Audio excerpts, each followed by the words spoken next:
Samantala, mag-iina sa Cebu sugatan matapos banggain ng isang sedan ang isang pampasaherong jeep kung saan tumilapon sa gilid ng bangketa at mayroong kung nasaan naroon ng mga mag-ina.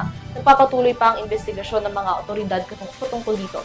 Narito ang balita ni Criza Lopez.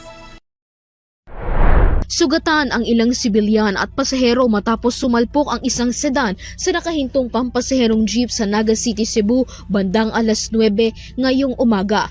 Kuha ng CCTV, makikita ang mag-iina sa gilid ng kalsada. Huminto pa sa harap nito ang isang pampasaherong jeep para naman isakay ang isang pasahero nang biglang may isang rumaragasang sedan ang sumalpok dito.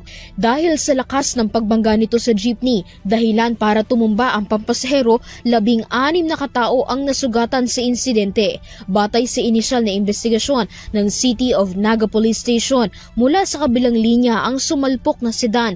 Bukod sa mga pasahero na sakay ng jeep at ng sedan, damay rin ang mag-iinang nakatayo sa tabi ng kalsada. Agad na rumesponde sa nangyaring insidente ang Naga City Disaster Risk Reduction and Management Office o CDRRMO, mga traffic personnel at mga pulis. Dinala ang ilang biktima sa Cebu South General Hospital habang ang iba ay sa Vicente Menjola Center. Hindi pa kinukumpirma ng otoridad kung mayroong mga biktima ang nasawi sa insidente. Sa ngayon, patuloy ang investigasyon ng otoridad para tukuyin ang dahilan ng pagsalpok ng sedan at halaga ng napinsala nito. Para sa Euro TV News, Criza Lopez, sumasaludo sa bawat Pilipino.